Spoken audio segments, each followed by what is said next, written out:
warahmatullahi wabarakatuh. Waalaikumsalam warahmatullahi wabarakatuh. Rabbi sholli sadri wa yassir li amri wahlul 'uqdatam min lisani yafqahu qawli. Segala puji yang kita dapatkan, pertama-tama mari kita panjatkan puji dan syukur kehadirat yang Rabbi yang mana telah memberikan kesehatan, nikmat, sehat dan suasana yang cerah pada hari ini. Kepada Allah Subhanahu wa Ta'ala, salawat beserta salam hari kita curah limpahkan kepada baginda Nabi besar Nabi Muhammad Sallallahu Alaihi Wasallam. Pada hari ini kegiatan aksi nyata modul 1.4 diseminasi budaya positif yang akan dipaparkan oleh calon guru penggerak angkatan 11 yakni Bu Rodia SPD. Namun sebelum pada sesi utamanya, kita akan menyambut dulu membuka acara ini dengan pembukaan Bismillah secara bersama-sama. Bismillahirrahmanirrahim. Acara yang kedua adalah acara sambutan yang akan diberikan oleh Wakil Kepala Sekolah Bidang Kurikulum kepada Ibu An Andriani MPD. Kami persilakan.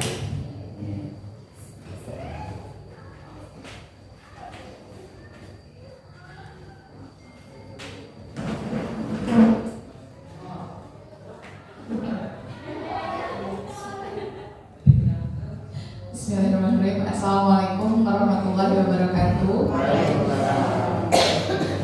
Terima kasih atas kesempatannya pada pembukaan acara.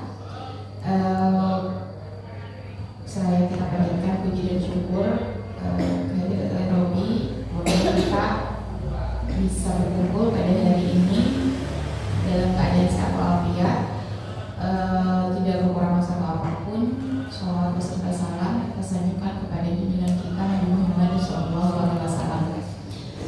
Sekali lagi terima kasih atas kesempatannya bahwa pada hari ini kita berkumpul dalam ruangan ini dalam rangka diseminasi budaya positif yang nanti akan disampaikan oleh Ibu calon guru penggerak angkatan 11 dari SMK Negeri 1 Sukaluyu, yaitu Ibu Rodia. Jadi Bapak Ibu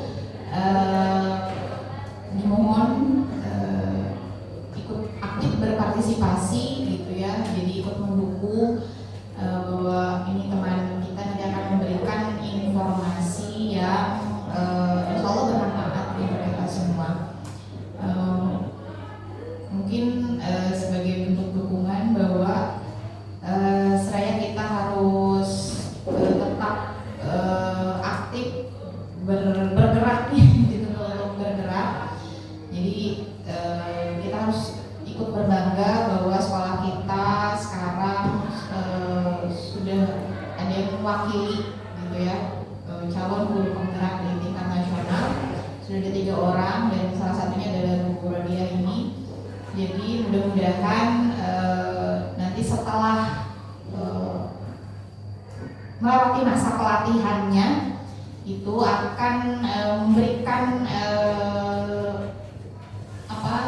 dampak yang positif gitu untuk kemajuan lembaga kita SMK Negeri 1 Sukaluyu, ada implikasi dan perubahan-perubahan yang bisa diberikan untuk sekolah kita.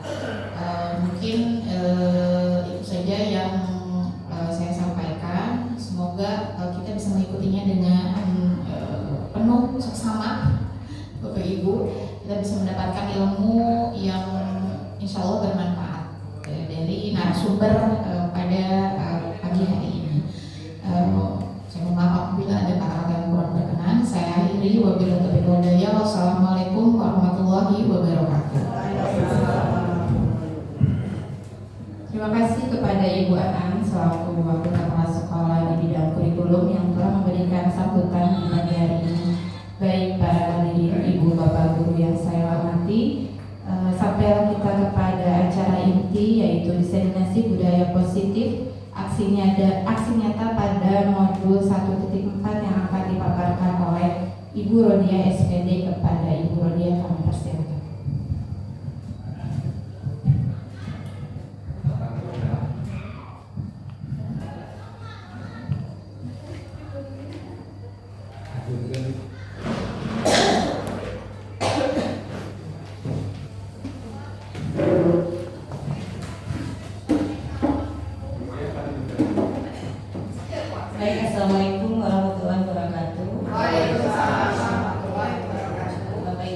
ya saya untuk berdiri.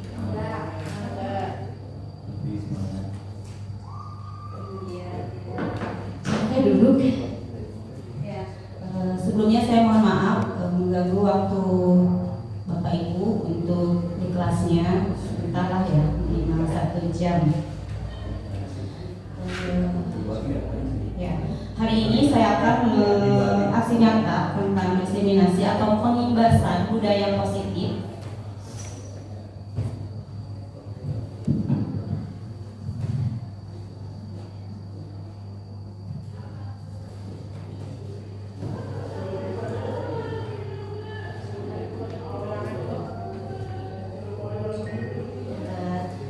Sebelumnya kita kan budaya positif, tidak pantun ya Pak Idan, tapi saya belajar untuk pertama kali bisa tersenyum, ya walaupun menangis. Bisa nggak gitu Bapak Ibu, kita senyum dulu, senyum selama 30 detik saja, tapi saling berhadapan.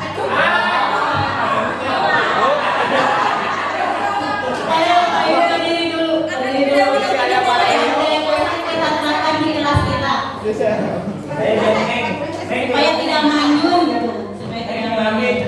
Tapi saya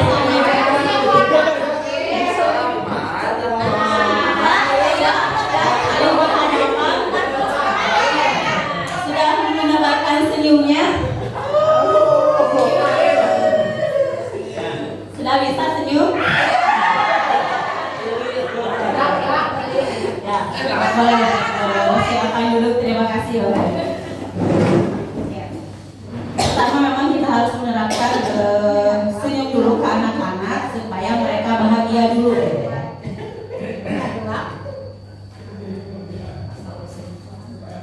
Ya, saya jangan senyum-senyum. Ya, perkenalkan dulu di sini saya dalam kegiatan guru penggerak itu saya difasilitatorkan oleh Pak Asep Irfan Rifai, dan pengajar praktek itu Pak Ali, dan saya sendiri adalah Bu Rodia.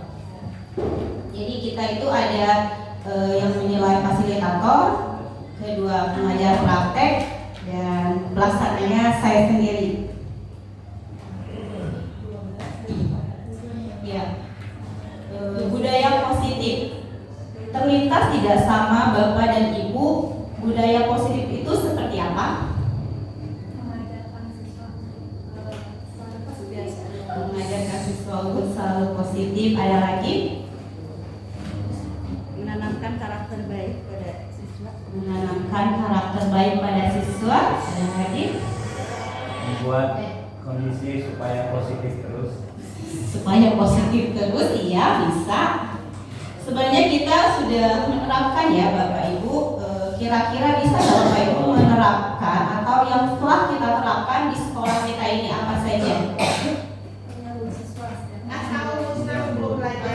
Asmaul Husna sebelum belajar, menyambut siswa, 5S. Saya suka motong kuku anak-anak.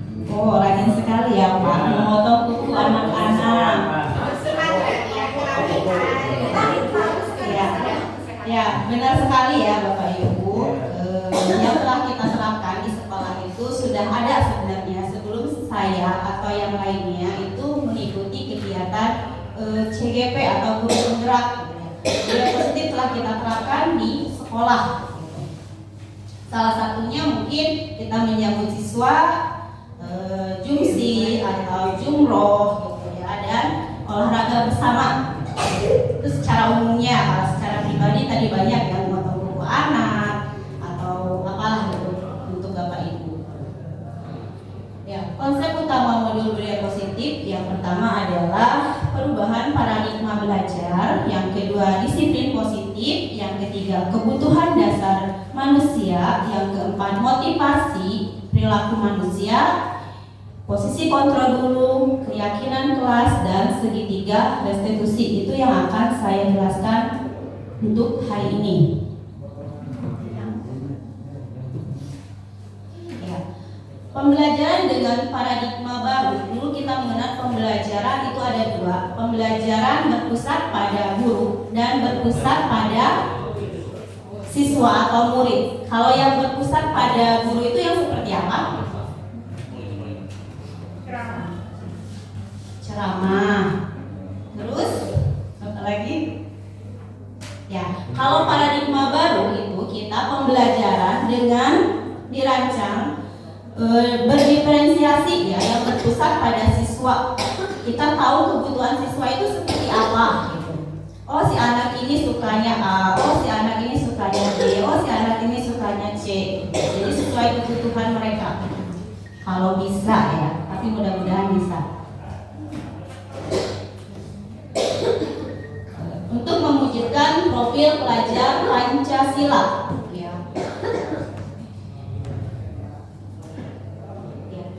Profil pelajar Pancasila yang pertama adalah apa? Ada yang tahu? Beriman kepada Tuhan Yang Maha Esa dan berakhlak mulia. Ya, mudah-mudahan anak kita mewujudkan ya sifat seperti itu. Sepertinya kita sudah ya tadi kan ada doa bersama, sholat duha, asmaul husna, insyaallah berakhlak mulia. Yang kedua adalah berkeanekaan global. Ya. Yang ketiga adalah bergotong royong. Bergotong royong di sini bukan sapunggung enggak ya, misalnya kolaborasi gitu ya. Yang keempat adalah kreatif, insyaallah anak-anak kita kreatif. Terus bernalar kritis, sebagian sudah banyak, minimal anak tuh mau bertanya saja di kelas. Mereka sudah bisa bernalar kritisnya ada gitu. Yang terakhir adalah mandiri, itu adalah profil pelajar Pancasila. Ya. Baik Bapak Ibu, di sini saya ingin menerapkan dulu posisi kontrol gitu ya. Saya ambil contoh. Misalnya Bapak dan Ibu sebelahnya atau yang satu atau kita anggap A, misalnya Bu Krip A, Bu Yuli B, misalnya Bu Yeti A, Melia B. Anggap yang A itu kalian memegang suatu benda, ya, suatu benda di genggaman Bapak dan Ibu. Benda itu sangat berharga bagi Bapak dan Ibu, gitu kan? Yang tidak ingin Bapak Ibu ketahui oleh banyak orang atau diambillah minimal gitu ya. Yang B itu memaksa, buka tuh, gitu ya. Naon sih, gitu ya, dengan intimidasi, dengan paksaan, dengan rayuan, dengan apa? Apakah yang A itu mau tidak membuka? Tidak, walaupun dengan 1 M. Dengan 1 M.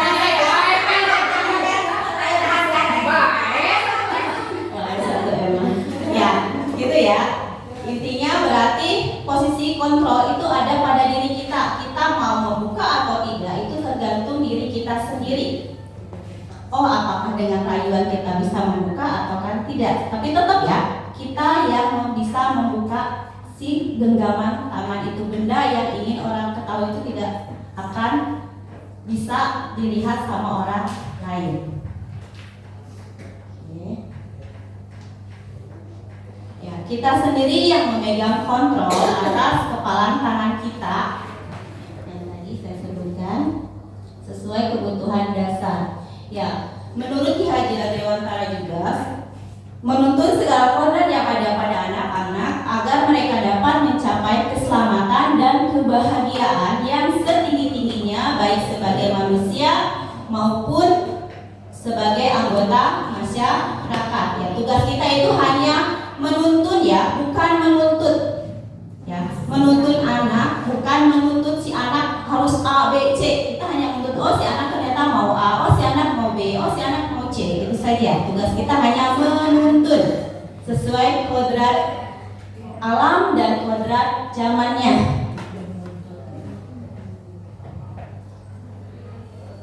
Ya, perubahan paradigma teori kontrol itu ada guru mengontrol murid, kedua ilustrasi bahwa kritik dan membuat orang merasa bersalah dapat menguatkan karakter.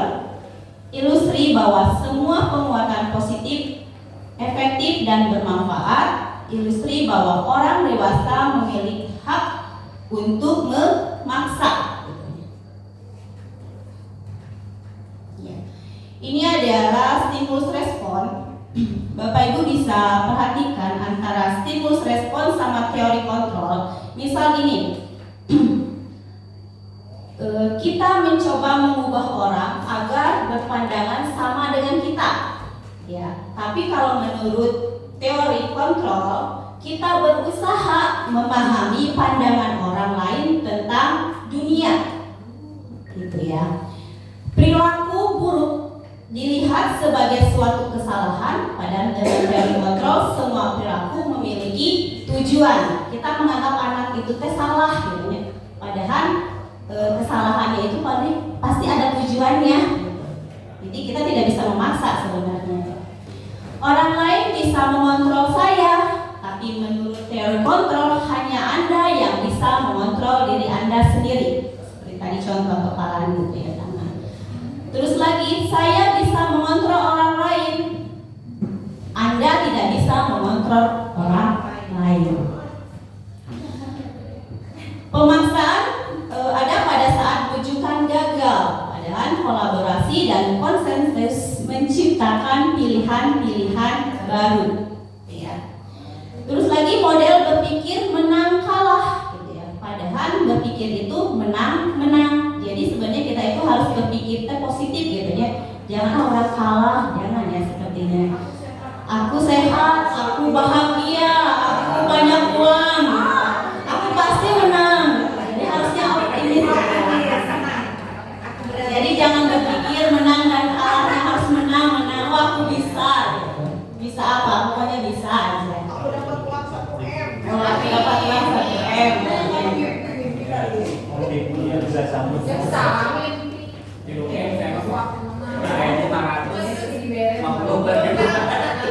Oke, selanjutnya apa makna disiplin?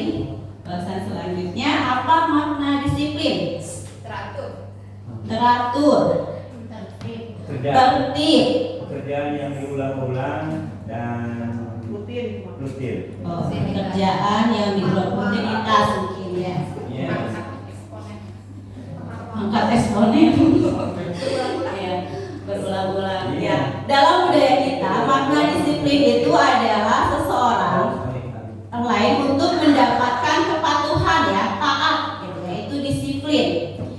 Kalau kita sebagai pendidik, tujuan kita adalah menciptakan anak-anak yang memiliki disiplin diri sehingga mereka bisa berperilaku dengan mengacu pada nilai-nilai kebajikan universal dan memiliki motivasi instrik dan ekstrik atau dalam dirinya dan di luar dirinya gitu. Nilai-nilai kebajikan itu yang profil pelajar Pancasila ya Bapak Ibu. Disiplin positif merupakan salah satu cara menerapkan disiplin yang bertujuan untuk menumbuhkan kesadaran serta berdayakan anak untuk melakukan sesuatu tanpa hukuman gitu ya atau konsekuensi. Ya. Sekarang adalah tentang kebutuhan dasar manusia. Kita itu punya 5 kebutuhan dasar ada dalam diri kita. Kalau salah satunya kita tidak punya, maka ya akan terjadi hal yang negatif. Jadi 5 kebutuhan dasar ini harus kita punya. Gitu. Yang pertama adalah bertahan hidup. Yang kedua kasih sayang dan rasa diterima. Yang ketiga penguasaan, dan keempat kebebasan, dan kelima kesenangan. Bapak Ibu mempunyai 5 hal ini? Kalau punya berarti alhamdulillah Bapak Ibu pasti bahagia. Tidak ada hal negatif yang Bapak Ibu tidak punya. Ya. Misalnya ini ya, kebutuhan bertahan hidup itu seperti sifatnya psikologis seperti kesehatan, rumah, kalau yang kita sudah berumah tangga, seks itu juga kebutuhan untuk bertahan hidup ya. Kebutuhan cinta dan kasih sayang, ya seperti hubungan antara koneksi sosial, budaya.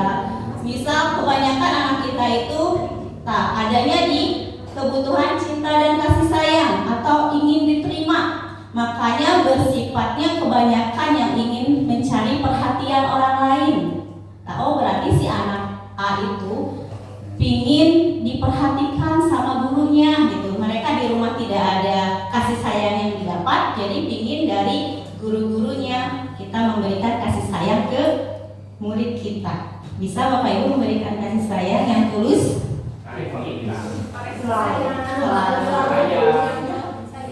Ya.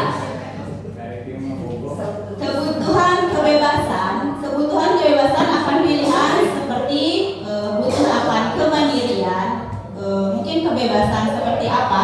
Ada aturannya ya. Misal saya juga perlu kebebasan untuk bekerja, kebebasan untuk shopping, misal kebebasan, pokoknya banyaklah kebebasan. Kebutuhan kesenangan juga sama, kesenangan akan bermain, tertawa, gitu ya. Dan kebebasan untuk memilih apa yang terbaik bagi diri kita. Misalnya lagi kebebasan, kesenangan, kadang anak kita itu sekarang kebanyakan main games ya. Sebenarnya mereka itu kebanyakan kebutuhannya itu kesenangannya saja gitu, tanpa memikirkan kebutuhan yang lain gitu. Ditanya, oh ternyata prinsip itu adalah kebutuhan kesenangannya saja, dia tidak memikirkan untuk masa depannya seperti apa nantinya. Bisa kebutuhan, bisa ya dipenuhi semuanya Bapak Ibu. Insya Allah untuk gurunya dulu ya, baru kita menyalurkan ke anak didik kita. Ya, saya memberi contoh ini. Ya, Ibu Ani, guru kelas 5 SD Pelita Hati, sedang bingung menghadapi ulah salah satu murid di kelasnya yang bernama Agus.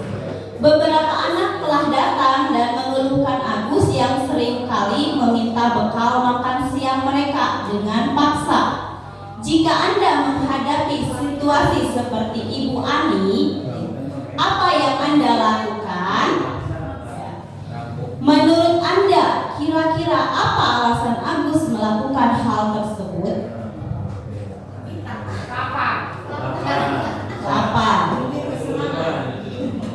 Lapar, kesenangan.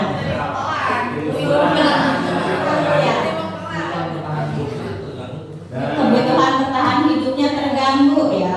Bisa jadi si Agus ini membutuhkan kasih sayang di sekolah, di rumahnya dikasih ke orang tuanya itu makanan, sandang dan pamannya.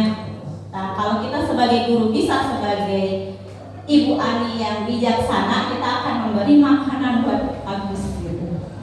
Untuk beberapa kesempatan biar proses dia bisa berpikir. Ya, banyak yang kita temui sehari-hari dalam anak didik kita. Keluhan-keluhan seperti ini pasti ada, gitu, tapi beragam, bermacam-macam. Ini contohnya anak SD yang merampas makanan. Kalau kita mah kebanyakan games saja ya, yang tadi. Ya, konsep disiplin identitas gagal itu kita memberikan hukuman dan penghargaan. Padahal kita menganggap kan selama ini hukuman dan penghargaan itu baik bagi anak. Padahal hukuman itu menyakitkan. Ya, hukuman itu memaksa anak. Hukuman anak itu menindas anak, gitu ya. Hukuman anak itu murid menjadi rendah diri, kayak gitu ya. Dihukumnya dengan apa gitu. Kalau penghargaan kita menganggap, oh anak kita itu juara 1, misalnya dipakai ranking di kelas, anak kita itu juara 1, 2, dan 3. Tapi sementara anak yang dari 30 orang itu, sisanya itu merasa mereka mematikan semangatnya gitu, mematikan motivasinya, mematikan kreativitasnya. Jadi penghargaan juga masuknya konsep yang gagal ya. Hukuman dan penghargaan itu konsepnya adalah gagal. Ya. Lebih baik untuk kita orang tua kalau anak kita memang ranking 1 gitu ya. Tapi sebaliknya anak yang tidak dapat ranking, nah itu yang mematikan kreativitasnya seperti itu Bapak Ibu. Jadi konsep di sini adalah penghargaan dan hukuman itu gagal. Makanya mungkin pemerintah saat ini menyarankan tidak ada perankingan di sekolah itu karena seperti ini, gitu ya. Karena merasa kebanyakan gagal di kebanyakan siswanya.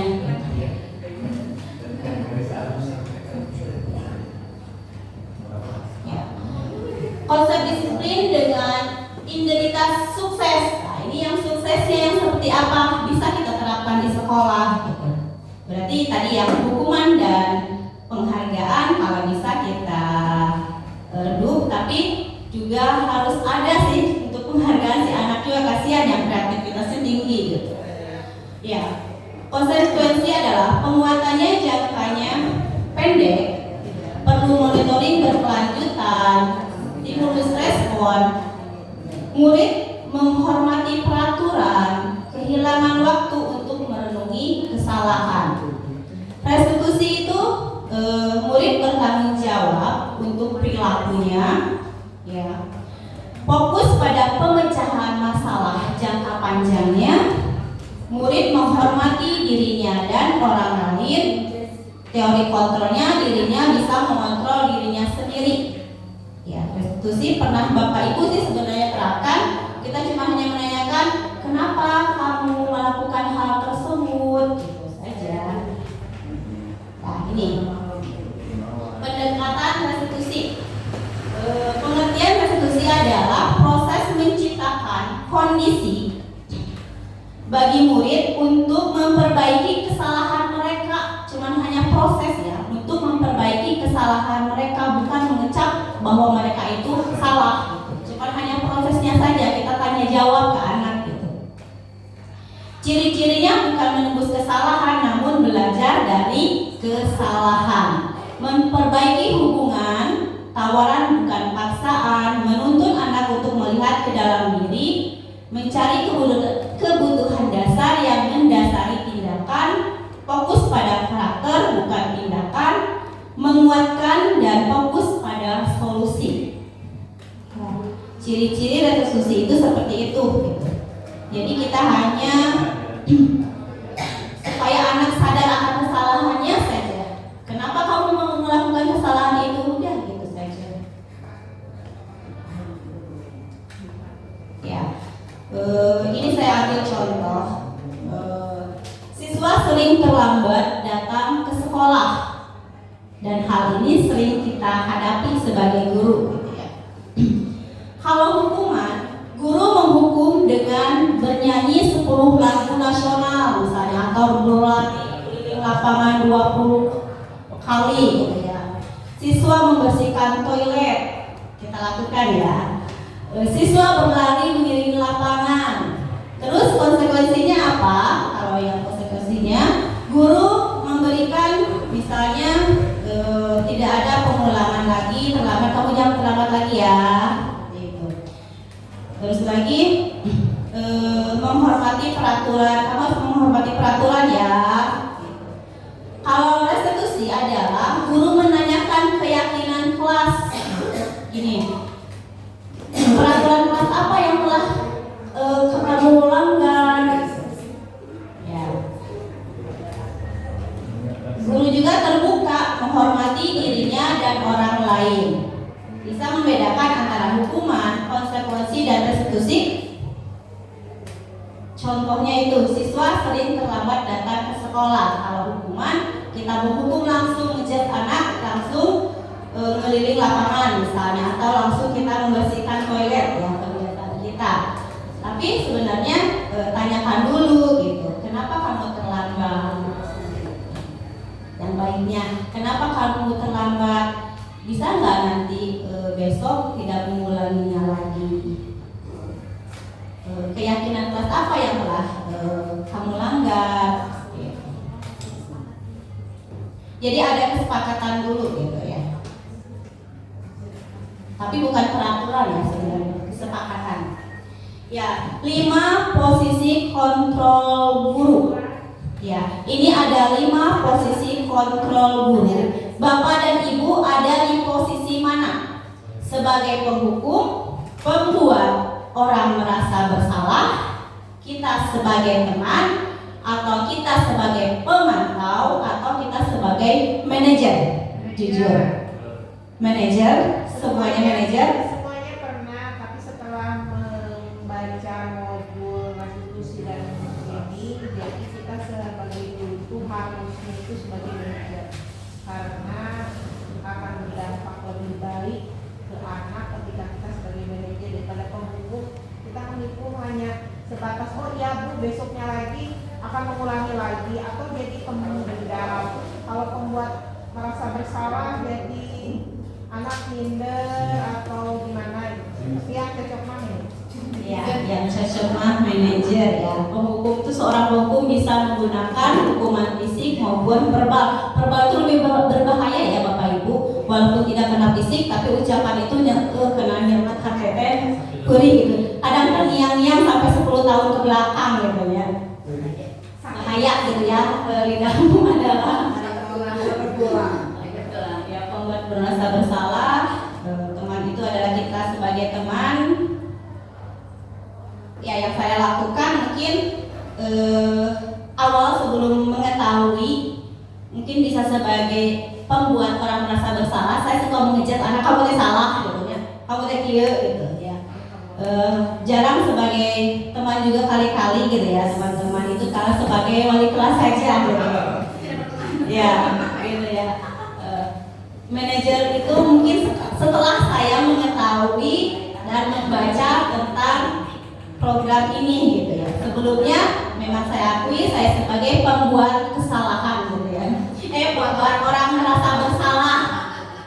Kalau ada satu lagi mah yang kenanya Apa? sebagai ayah. Sebagai ayah. Iya. Kan itu udah manajer, itu udah mencakup semua. Kalau ayah mah ada kasih sayangnya, di sana mah belum ada kasih sayangnya itu. Ada kan kebutuhan manusianya tadi. Bi. Ada kita manajer, kenapa kamu melakukan hal tersebut? Itu tuh kasih sayang, Bi, menanyakan dulu. Perhatian khusus itu ada di manajernya. Kalau ayah mah bisa nanti kasih biaya. Kalau kasih biaya, menyayangi, boleh Bi, lebih baik itu. Ini ayah mah lebih besar daripada bini ya. Lebih konflik ya. Ibu lah orang. Sebagai ayah dan ibu gitu ya. Kalau kayak hanya 3 kali, kan ibu mah 3 kali aja. Bukan. Umi. Ya. Nah, ini contoh penerapan 5 posisi kontrol yang saya ambil siswa membolos di jam pelajaran. Ya, sering dan dilakukan sama anak didik kita. Kalau penghukum itu patuhi aturan sekolah lalu berlari mengelilingi lapangan. Kalau kita sebagai penghukum. Kalau kita sebagai pembuat rasa bersalah, berapa kali ibu harus gitu ya memberitahu kamu gitu ya. Kalau kita sebagai teman, ayolah jangan lakukan itu terus gitu ya, bisa yuk gitu ya. Kalau sebagai pemantau, kamu sudah melanggar apa peraturan dan apa konsekuensinya gitu. Kita menanyakan saja gitu. Pemantau. Kalau manajer, apakah kamu tahu kesalahanmu? Kasih tahu ya anak-anak. Kira-kira bagaimana kamu memperbaiki kesalahan ini? Kita hanya sebagai itu saja.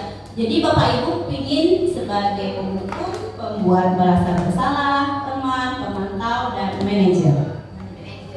Manajer ya Bapak Ibu, kita harus sebagai manajer bagi anak didik kita. Kita tanyakan dulu kenapa si anak itu selalu bolos di jam pelajaran tersebut. Jangan langsung menghukum si anak dengan hukuman yang sangat menyakitkan dan bakalan terulang kembali buat anak tersebut. Bisa dipahami dari sifat siswa membolos dari jam pelajaran. Saya ini sering kita hadapi. Ada salah satu anak mungkin yang sering membolos.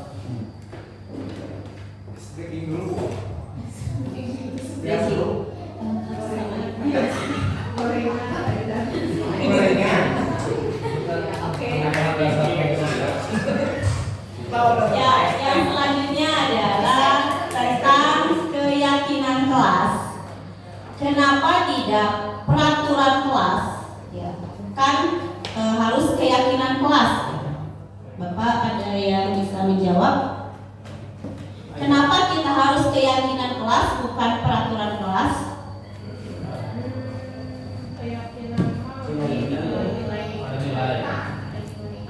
Ada nilainya. Kalau peraturan ada ya. Lebih ke kalau peraturan itu sudah bakunya, sudah harusnya, itu berarti bukan keinginan anak. Kalau keyakinan itu berarti kemauan si anak, ya. Dibuat sama anak dan disepakati bersama-sama. Mungkin kalau keyakinan kelas itu lebih ke wali kelas ya, wali kelas untuk membuat keyakinan kelas mereka masing-masing, sehingga tidak ada yang tadi kabur lah, bolos lah, terlambat lah. Nah, itu kita kesepakat. Mungkin dalam bahasanya kesepakatan kelas ya, itu ya yang kita sering sebut itu kesepakatan kelas. Bahasa ininya keyakinan kelas. Ada di kelas 10 TPSN kemarin. Jadi sebelum kita mulai, kita buat kesepakatan kelas. Pertama gini, anak-anak, kalau siapa saja yang berkata anjing, babong, oleh kita konsekuensinya atau hak hukumannya plus up 10 kali atau spot jam 10 kali. Bersedia ke? Siap Pak? Oke. Berarti kan siap mereka. Terus sudah berlangsung beberapa kali, ada ya dikumpulkan sehari itu dapat kan 20 orang tuh tidak sengaja anjing deh ada. Terus ya, karena dibiasakan seperti itu, ternyata kedua kali, ketiga kali memang menurun. Nah, itu namanya kesepakatan kelas. Ya. Ahli keyakinan kelasnya baru dengar sekarang nih. Iya, itu bahasa lainnya adalah dengan keyakinan kelasnya. Ya. Ya, sepakati dulu baru. Namanya dosen itu kan dosen tuh. Ya. Ya, baru masih main. Jadi Ya, baru. ya, makasih Abi. Memang saya juga melakukan itu setiap ke kelas ya. Awal kelas saya masuk juga harus kesepakatan kelas minimal 3 kesepakatan pas kita masuk kelas itu 3 lah minimal, yang jangan terlalu banyak gitu ya Bapak Ibu, untuk kesepakatan kelas di awal pembelajaran, bukan keyakinan kelas di kelas kita, kesepakatan kelas saat kita pembelajaran, karena tidak semua wali kelas ya di sini. Ya, guru juga bisa. Di awal itu saya sering gini. Sekarang kesepakatan kelas kita hari ini mau apa? Anak ya yang ini. Bu, saya kelas ingin bersih. Oh ya, lihat di sekeliling kalian. Lihat atas dan bawah, bersih tidak? Kalau tidak, sudah ambil sampah. Ada lagi? Misalnya ada, boleh. Misalnya aktif dalam pembelajaran. Oh, berarti nanti harus ada tanya jawab. Kalau tidak ada lagi yang lain, udah berarti cuma 2, nggak apa-apa gitu. Jadi tidak harus sampai 5, 6, 7, 8, 10, sampai 10 nggak harus. Yang penting disepakati pas pembelajaran 2 JP atau 4 JP saat itu. Itu kesepakatan kelas untuk guru mapol. Ya, kalau untuk kelas ya nanti dengan wali kelas gitu.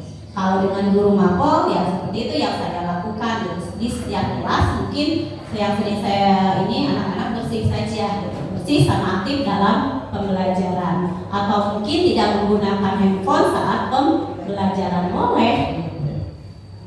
Yang penting kita ada kesepakatan saja.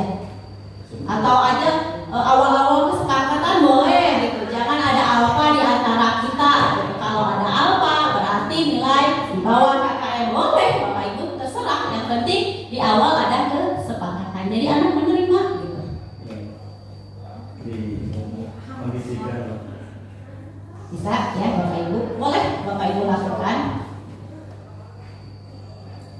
Ya, budaya positif ada di lingkungan positif, ada keyakinan kelasnya, berarti kita ada di perilaku yang positif juga. Ya, pembentukan keyakinan kelas bersifat abstrak daripada peraturan yang lebih rinci dan konkret. Keyakinan kelas hendaknya tidak terlalu banyak sehingga mudah diingat dan dipahami. Semua warga kelas sebaiknya ikut berkontribusi ya dalam membuat keyakinan kelas lewat curah pendapat. Misal kalau satu-satu nanya susah ya, jadi ingin si anak A B C ingin apa, kita pakai seperti ini aja kalau di kelas ya. Anak itu ingin apa B C D, tulis, nanti kita ini yang mana yang belajarnya kita tempel. Tapi peraturan keyakinan kelas itu harus dengan kalimat positif. Jangan ada kata jangan telat, jangan gitu. Datang tepat waktu. Pokoknya kalimat-kalimatnya positif saja.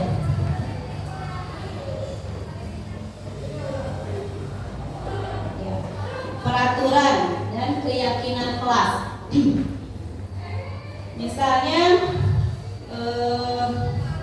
dilarang mengganggu orang lain. Ya, dilarang mengganggu orang lain. Bahasanya menghormati gitu ya, orang lain dan diri sendiri. Misalnya lagi dilarang melakukan kekerasan. Nanti sama apa? Jadi nggak ada kata dilarang seperti itu gitu, atau jangan. Jadi diganti kalimat yang lebih positif saja. Dianjurkan ya. Dilarang menggunakan narkoba yang membuat kesehatan gitu ya. Menggunakan helm untuk keselamatan.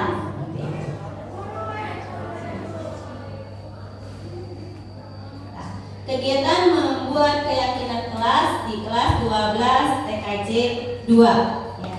Saya mencoba membuat yang pertama adalah berdiskusi dengan anak-anak gitu ya.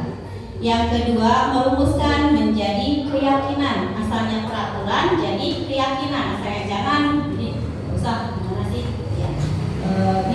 Bikin si anak belajar bertanggung jawab. Ya. Kedua, ya kita harus menempelkan biar si anak-anak tidak lupa gitu ya. Tempelkan di dinding supaya semua membaca. Takutnya ada yang tidak sekolah gitu. Tadi salah. Terus kebersamaan guru dan murid dan pastinya ya. Bapak Ibu juga bisa yang menerapkan ini. Kesepakatan kelas atau keyakinan kelas dulu ya. Kita ini berarti datang tepat waktu, misalnya seperti itu. Mendengarkan dan menyimak dengan baik. Angkat tangan jika mengajukan pertanyaan, saling membantu antar teman. Seperti itu saja, mengajak saja kita mengajak, tapi tidak mendoktrin gitu, seperti itu.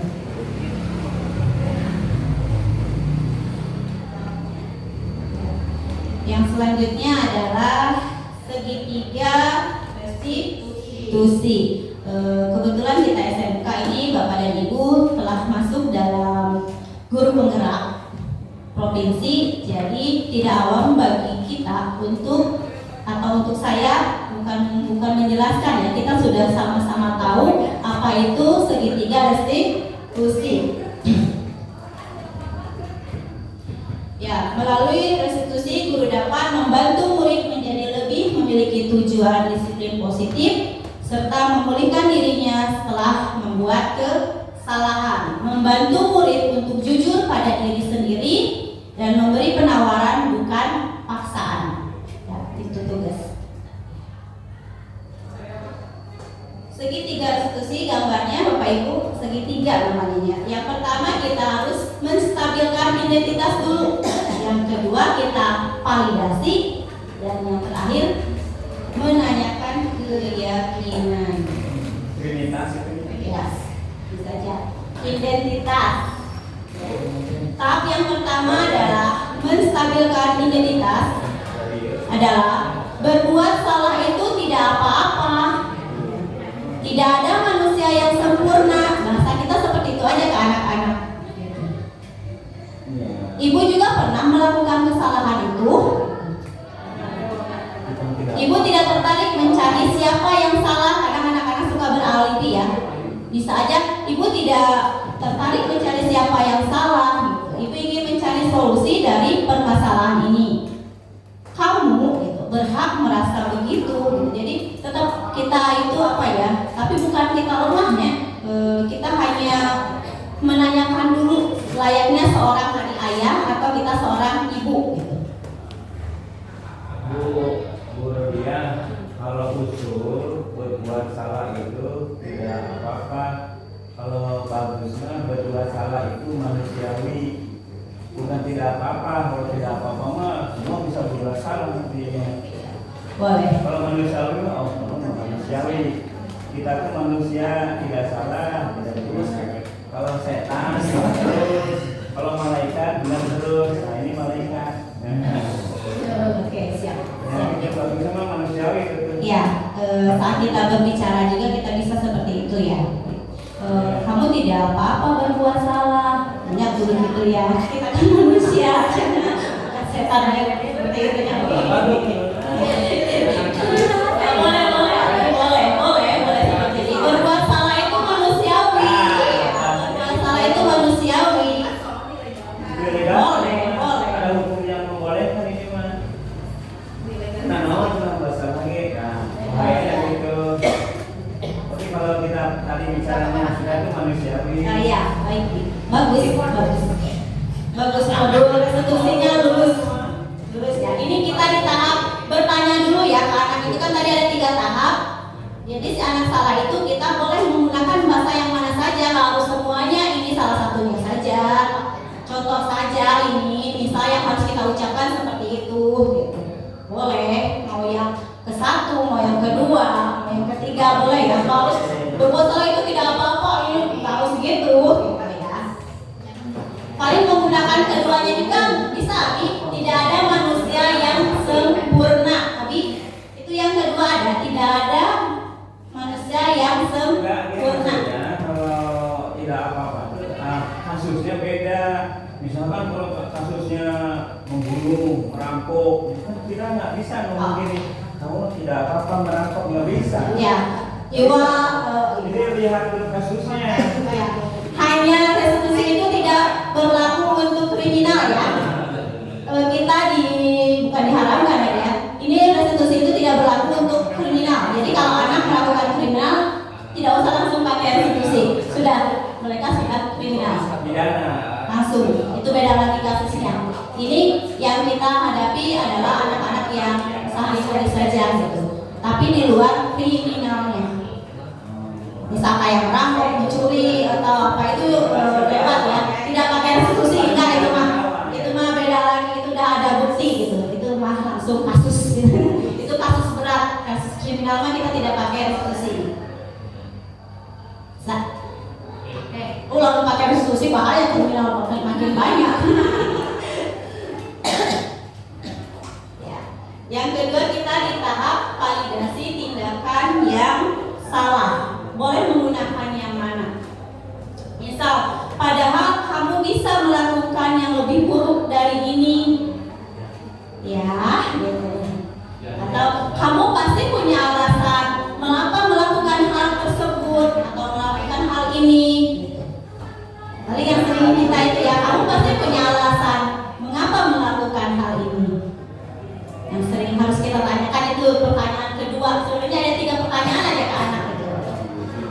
Kenapa melakukan kesalahan? Kedua, apa alasannya? Lalu tanyakan keyakinan keras yang mereka langgar. Yang ketiga adalah menanyakan keyakinan itu kan ada cuma hanya 3.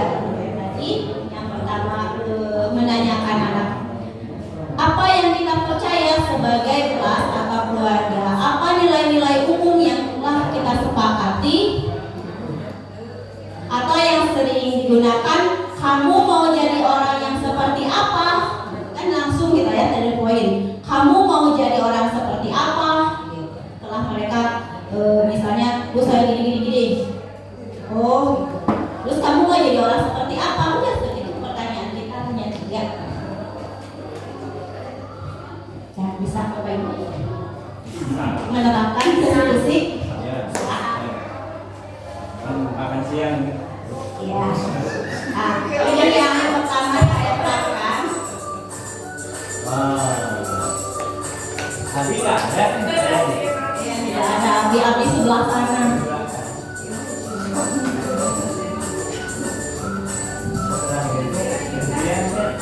Foto Budia ganti kepanggilan. Jadi makanya kayak gitu aja. Namanya belas-belas nanti ganti ke Nanti yang merasa bersalah sama yang benar-benar bersalah jadi senyum-senyum ya sama Ridwan lagi ya.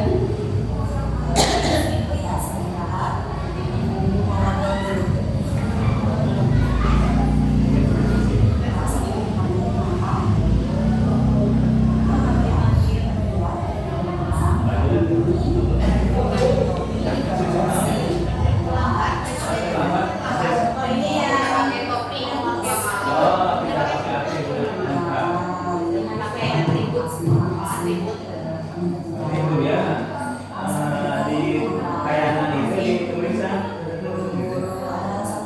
ada tulisan dan orang nggak ini apa kalau tulisan langsung Ada, tapi itu di tugas saya demonstrasi.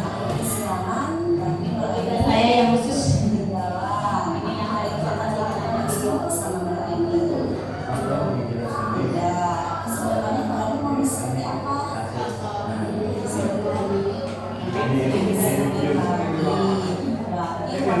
di ruang saya oh kayak mana ya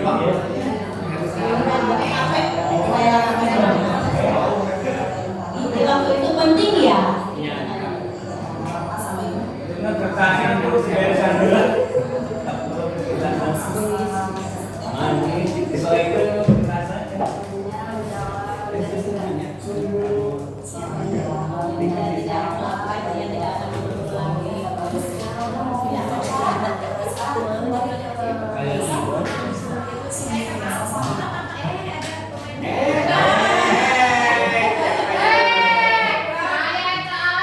ada bintang iklan hiburan Ini yang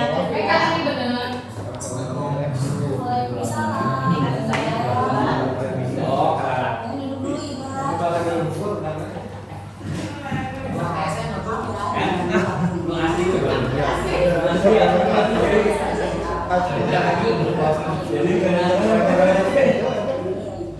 jadi yang asli ya Mas ya. kenapa anda menolak Itu tugasnya nanti itu ya, mulai sebagai staf kesiswaan praktekkan institusinya ya sama BPPK, BUD sama Pula.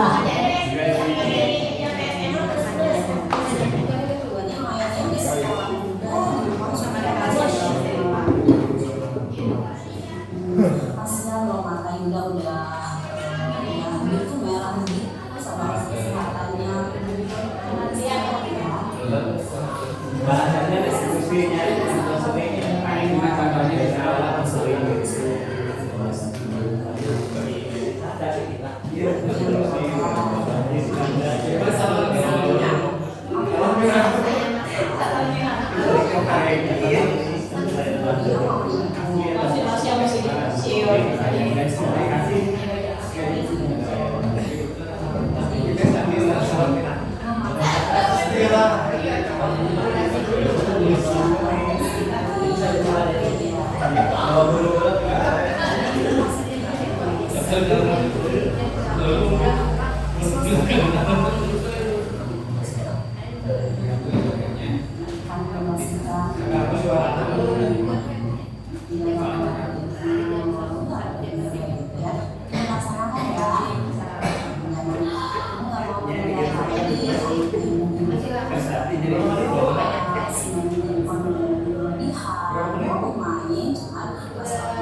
Bapak Ibu, 2 kasus yang sudah saya praktekkan untuk restitusi. Salah satu tugas saya di LMS adalah mengambil 2 kasus. Yang pertama, anak tidak memakai atribut di hari Senin. Yang kedua, anak sering tertidur gitu ya di kelas gitu, sehingga dia tidak konsentrasi pada mata pelajarannya. Alasannya seperti yang sudah Bapak Ibu dengar adalah karena main games gitu. Ya, di ujung pertemuan kita hari ini ya, ada refleksi yang harus atau yang bisa Bapak Ibu simpulkan untuk anak didik kita. Yang pertama, kita bisa bagi Bapak Ibu boleh membuat 2 pertanyaan ini di kertas. Ya,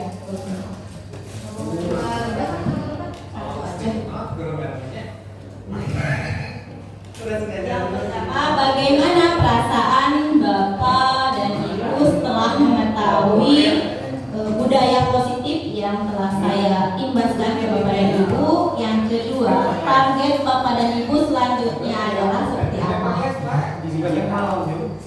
Ada yang 2.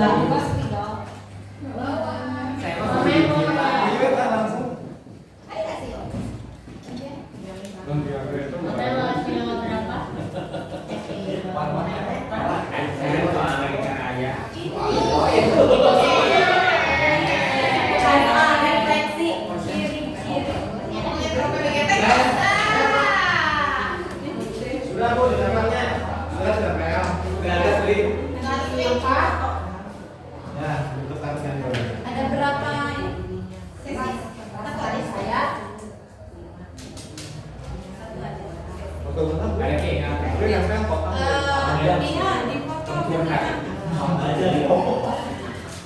Dua pertanyaan di sini. Iya kayaknya. Pertanyaan atau jawaban? Jawaban. Maksudnya kasihan 2 pertanyaan di sini. Bagaimana perasaan? Jawaban. Rasa senang.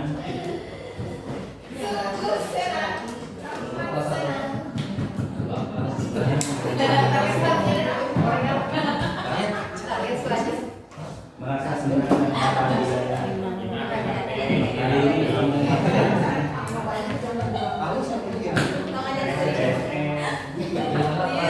Target pemilu selanjutnya. targetnya baca.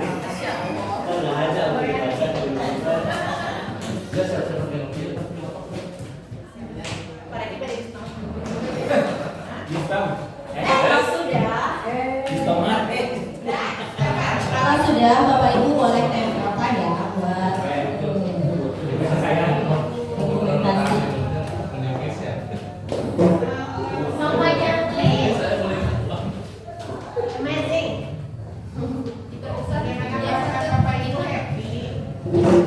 Pokoknya top, amazing, mempunyai ilmu dan pengalaman baru dalam pertemuan ini, menerapkan restitusi kepada siswa yang bermasalah, senang menambah pengetahuan.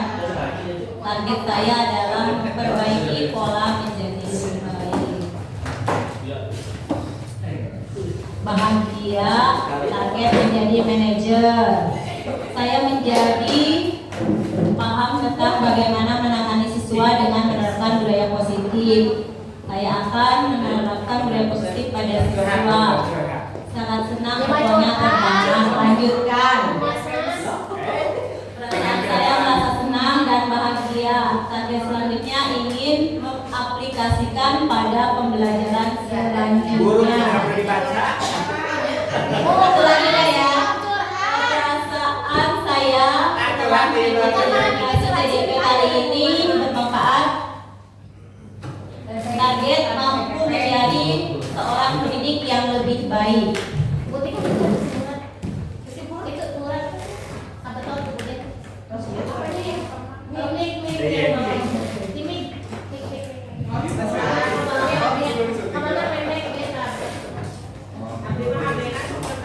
Oke, makasih Bapak Ibu. Semoga target yang telah Bapak Ibu bikin itu bisa diaplikasikan dalam sekolah kita. Tugas saya sebagai diseminasi atau pengimbasan hari ini mudah-mudahan bermanfaat bagi Bapak dan Ibu dan bisa menerapkan kepada siswa-siswi kita agar Ibu dan Bapak bahagia, murid pun juga bahagia.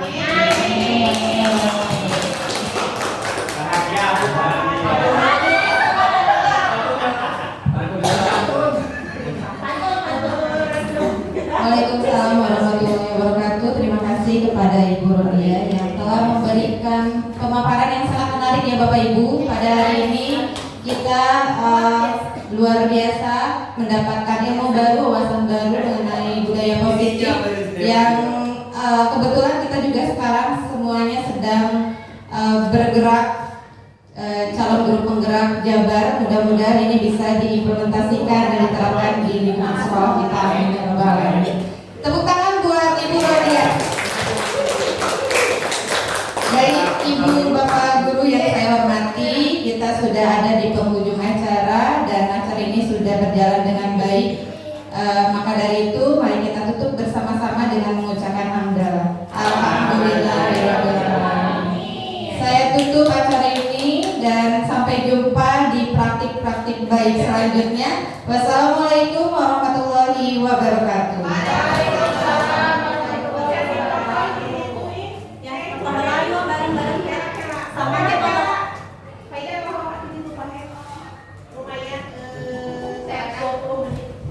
Kanggo